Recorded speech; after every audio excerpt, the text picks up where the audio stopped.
Imagine a new kind of investing, a potentially life-changing way to invest that honors biblical principles, the kind of principles that you and I grew up with. Since 1994, Timothy Plan has made biblically responsible investing possible, offering mutual funds and ETFs that are filtered for biblical principles. Don't compromise your values. Invest with Timothy Plan.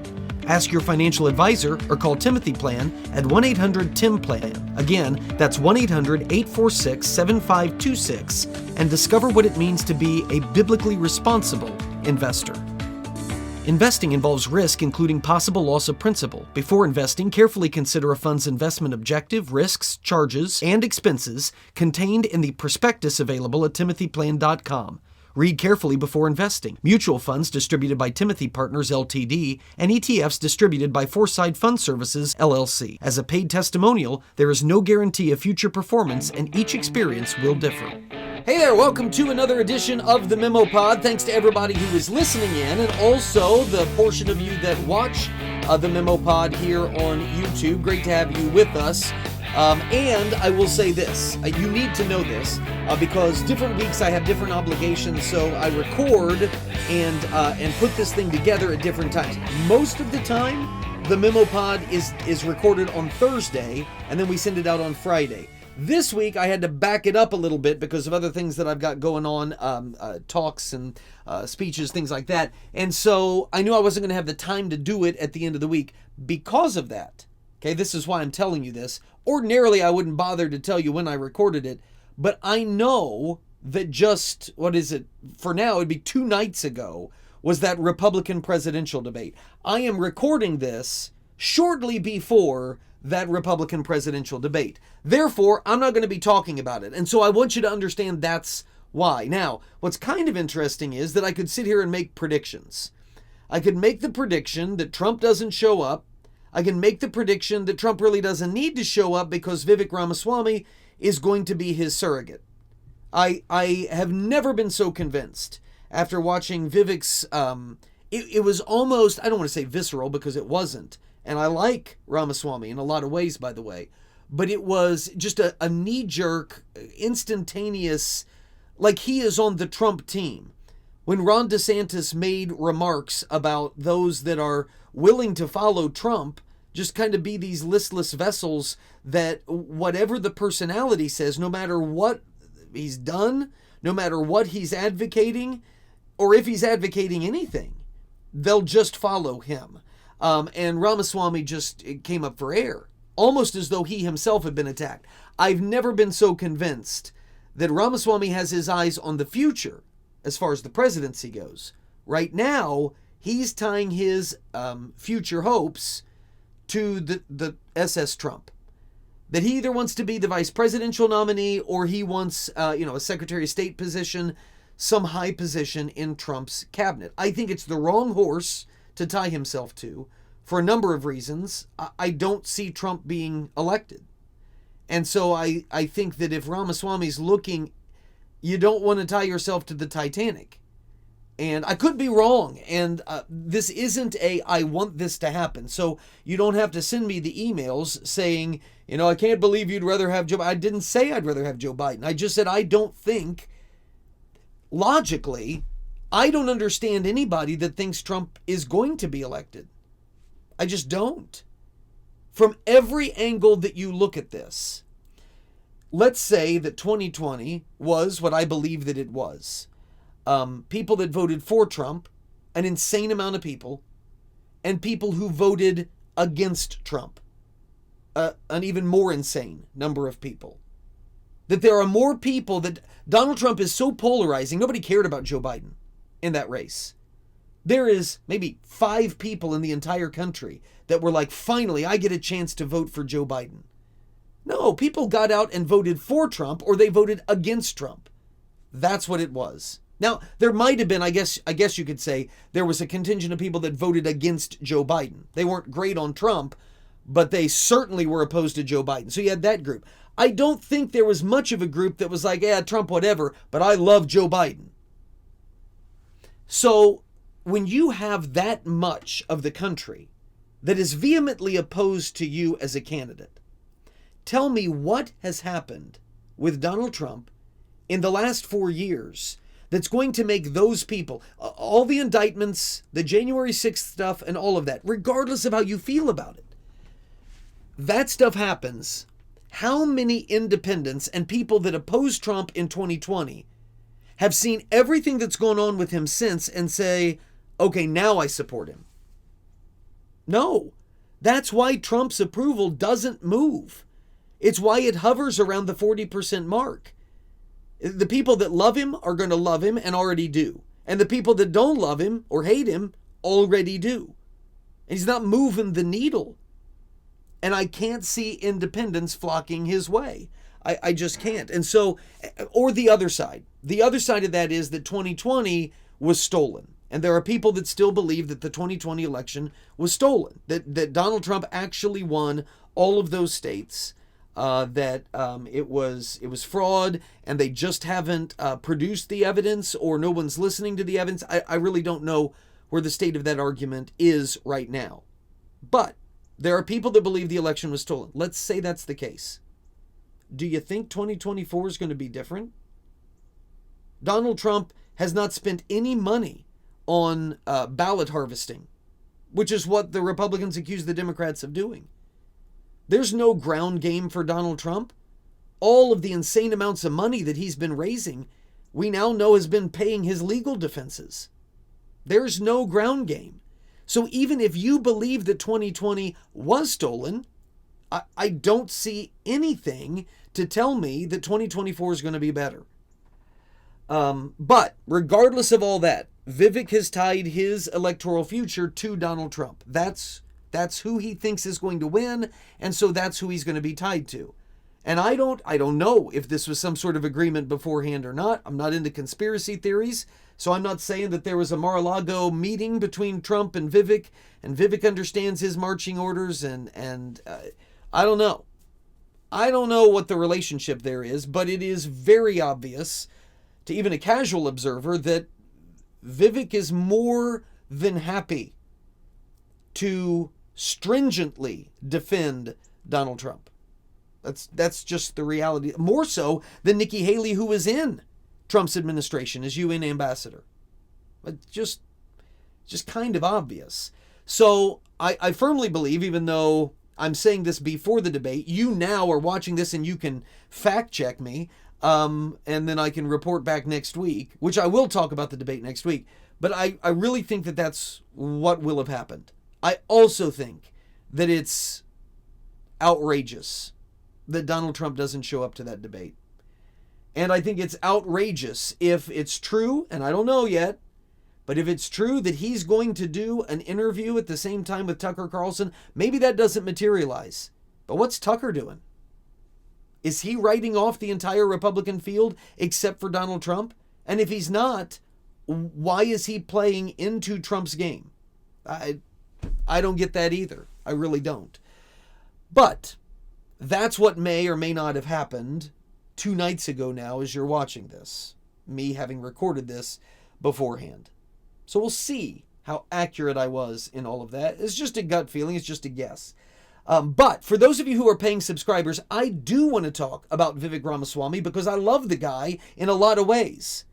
I'm not a big fan of the obvious Trump sycophancy. I'm not, but he is one of the most articulate spokesmen of some of the ideas that I do believe in that I think I've ever seen in politics. I mean, he is very good on his toes. He is very intelligent. That's very obvious. And what he did recently on CNN deserves some kind of a medal. He was on with Jim Acosta, the guy that was grandstanding during the Trump years, desperately trying to get his own show and get some kind of journalist award. I don't know what they call their journalist. I mean, there's the Pulitzer. It was just embarrassing what Jim Acosta did. But so Vivek goes on there, and I got to show you the video of that. It was amazing. So we'll get to that in the second half, along with some other stuff. But I want to start off, and for those of you who are free subscribers, I didn't mention this either. Sorry. I'll get back to this in 1 second. One of the things that we are going to do for paid subscribers, as we are entering this coming election year, I am going to have some special, what do you want to call it, opportunities for paying subscribers, where we're still trying to get this set up, where we will have like a live chat, that we will have like a live during debates and things like that, where we can all post comments and share our thoughts and all of that stuff. I'm very excited about this if it all pans out, that we can watch it together and all be commenting and sharing our thoughts as we go. I used to do this with my AP government class in school. Just can't do it anymore because the polarization of the politics. But you all, I'm more than comfortable doing that with. I'm excited about the thought of it. So we're still trying to figure out the logistics of it and all of that. I think it's going to be something that we have to host, not on the Substack, but that you'll get a link to the Substack, and then you'll be able to click it. It'll take you to a web page, and you just show up during debate time and check in and let us know who you are, and we go from there. I think it's going to be great. That's my objective. And I'd love to get it for some of the primary debates. I was thinking the general election, but I think it's going to be a lot of fun. I really do. So, and that'll be for our paying subscribers. And those of you who are free, you want to get in on that. Okay, if you want to wait until then, fine. But you're going to want to get in on that. Now, so let me get back to what I wanted to talk about here at the start of the Memo Pod today.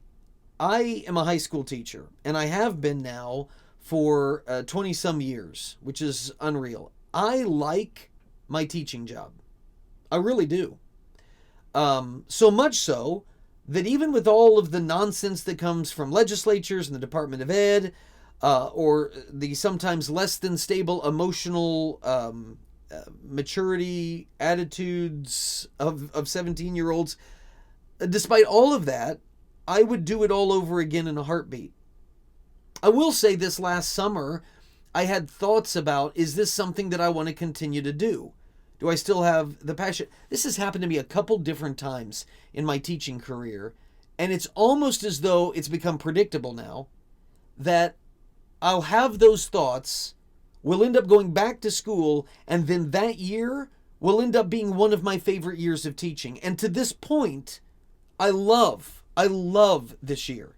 And the classes that I have and the students that I have, it's been a real uplifting year so far, which is an answer to prayer. It really is.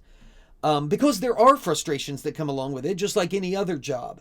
I've never been one, and will never be one, to complain about the relatively low salary of teaching compared to other professions that require a professional degree. Okay, there are a lot of jobs that get paid less than a teacher does, but a lot of those jobs don't require you to go and get a professional degree in order to do that job. So yes, when it comes to careers that require professional degrees, the teaching position, for the most part, is pretty low salary. Okay, it's not as much as others, but it is fairly low. But there are way too many perks. Way too many perks that balance it all out in my mind. And I could start going through all of those with you, which we could start with 2-hour delays. We could start with fall break, Christmas break, spring break. We could talk about every major holiday off. We could talk about, I don't know, maybe June and July. So there's a lot of perks that come with teaching that to me balance out what is, in the eyes of others, pretty low salary for teaching. So that's not anything that I would ever complain about. However, if there are two things that I would change, if there were two things that I had the ability to change, if I could, here's what it would be. Number one, the first thing I would change, Mondays. I hate Mondays with a passion. Just despise them in every sense of the word. That feeling that you get on Sunday evening, and I know I'm not alone, and I like my job. I can't imagine being in a profession that I didn't like. That feeling on Sunday evening when night is approaching and you realize the weekend is over and you have to force yourself into another week, that's bad enough. But then the day itself of Monday, it always drags. For me at school, I feel like I'm dragging. The kids feel like they're dragging. Nobody wants to be there. It's rough. It's brutal. I would change Mondays. I would say let's go year round, but take 3-day weekends. Still do our breaks like we do, just without June or July. Go year round, but we don't go to school on Mondays. Oh, but then you'd turn Tuesday into a Monday. In some sense, yes, but you're only talking about, I don't feel like when we have a Monday off, like for Labor Day, I don't feel like Tuesday is Monday. I'm heading into a 4-day week. I'm almost halfway there when I go in on a Tuesday. It's a totally different mindset. So I'd change Mondays. The other thing that I would change, and this is without doubt, yeah, there's kind of half serious. This is incredibly serious. Kids being cruel to one another. We just had a situation in a local school corporation where there were some threats that were being made, and law enforcement had to get involved. I came to find out why the threats were being made, because apparently a group of students had set up dummy social media accounts just to make fun of the kid that ended up making the threats. It was something along those lines. Kids are just cruel. They can be. I think they can be awesome. But kids being cruel to one another, I would change that in a heartbeat because it's so hard to watch. I hate to see a kid get mistreated, even if it doesn't amount to actual bullying.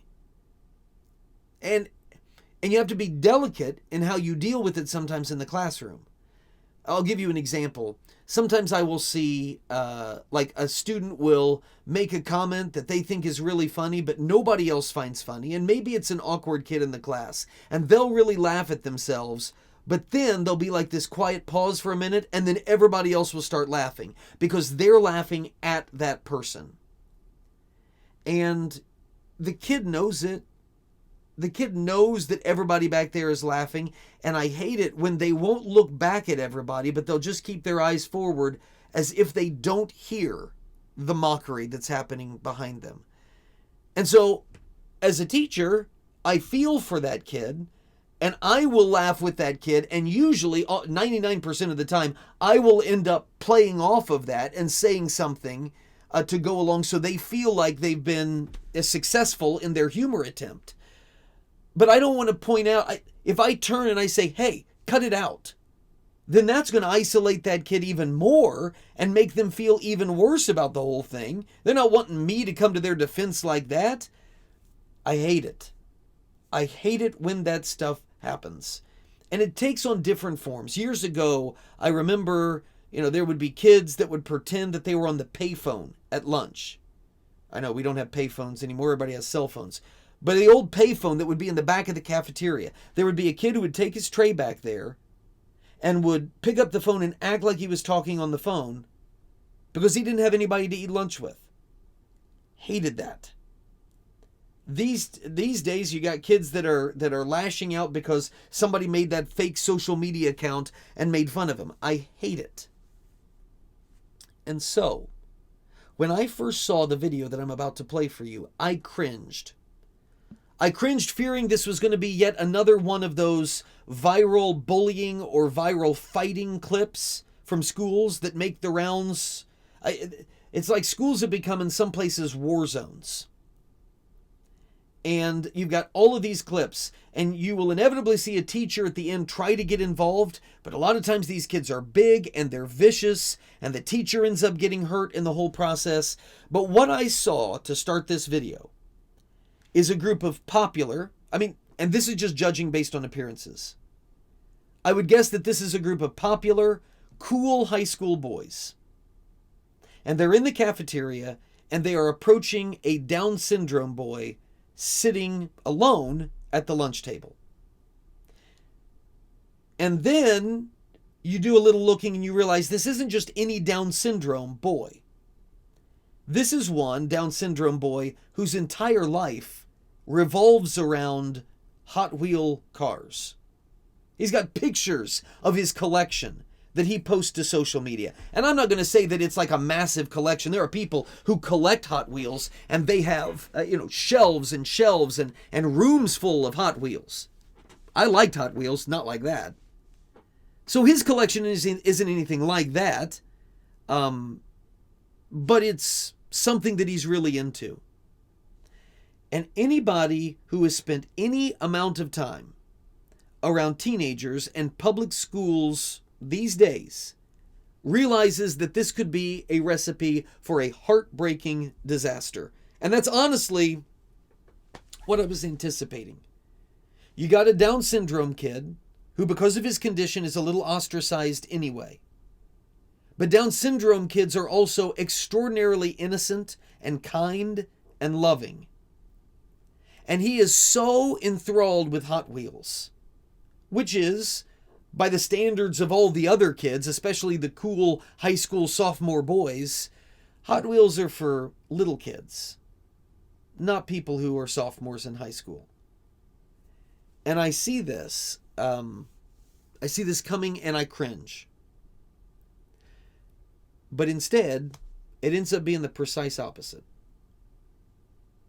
I'm going to, if you will allow me to do this isn't a Monday, I know that. If you want to save it for Monday, go ahead. But even though our weeks start off bad, let me start off your weekend even better. Because I want to show you this clip. And hopefully, if you're like me in any way and hate to see kids get picked on, this glorious scene from a high school cafeteria near you will mean as much to you as what it did to me. Take a look.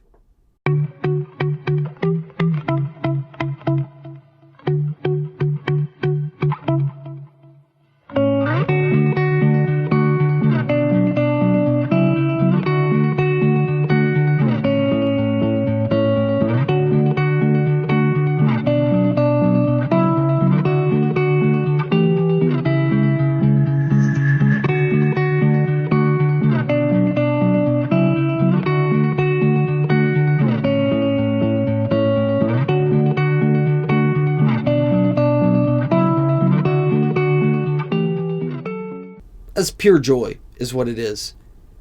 All the cool high school kids, boys, bringing him Hot Wheels for his birthday. I mean, it doesn't get any better than that. There was a few years ago that there was a movement. It actually started in my home state here in Indiana, and I still see some of the yard signs. It was a simple movement. It was called Just Be Kind. That's all it was. It was initiated by a group of teenagers, and they sold signs, and they sold t-shirts, and a lot of other stuff. And the whole point of the movement was pretty clear. That the world would be a better place if we would all just be kind to each other. Simple slogan, simple premise, simple concept, but incredibly difficult to embrace and to embody. I mean, if you think about it, we human beings have to deal with so much pain and so much conflict and so much betrayal and so much illness and so many disagreements. That's the nature of a sin-stained world. All this selfish sin that routinely tempts us and traps us. I really think it's absurd to believe that it's just as easy as, just be kind. I think people even want to be kind, but the circumstances of life, it just piles up and they snap sometimes. And as a Christian, I would submit to you, I would suggest to you that we should know for kindness to truly become who we are, rather than just something that we do when we're in a good place or in a good mood, or we're just being proactive instead of reactive. For kindness to really take root and become who we are, we simply have to be serving a cause that is greater than ourselves. In John 13, Jesus teaches the concept. He says, "Just as I have loved you, you also are to love one another." That's the teaching of Jesus. And right there is the motivation and the power. It's not just the motivation, but it's also the power to be those kind kids in the video every day, every minute, every moment. Because that kindness is not dependent upon where we are. It's not dependent upon how we feel. It's not dependent upon who we're dealing with. No, a kindness that is motivated. Love one another as I loved you, one that is motivated through the Son, with the Spirit. It's a kindness that isn't dependent upon all that other stuff. It's a kindness that's dependent upon who He is and what He's done and the work He is completing in us. So, as you head into the weekend, be mindful of that. And love because He loves. Forgive because He forgives.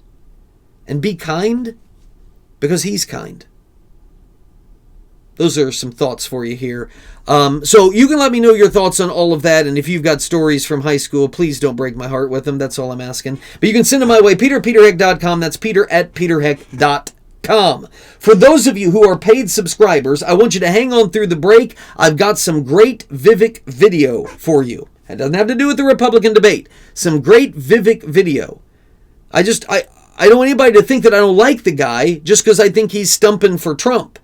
And that he's really in this for Trump and to try to be the tag-along, the little fish that swims under the shark. I don't want you to think that I don't like the guy. I do. And what he did on CNN, I so wish he could do a seminar to teach people in the Republican Party who run for office to be able to do this kind of stuff. I've got that, and maybe, just maybe, something a little extra for those of you who are paid subscribers. And we'll get that after the break. The rest of you, I got to leave you here, would love it if you just pitch that $8 in a month, or it still is available for just a little bit longer, $80 for the full year. Sign up today or upgrade today. $80 gets you the full year, even as the price is going to go back up to its standard price of $100 a year soon. Okay? I would love it if you join, and now would be a great time to do it, especially as we're getting ready to head into that election season. A lot of cool stuff coming for those who are paid subscribers. If you're not, we'll see you next week. If you are, hang tight. The Memo with Peter Heck.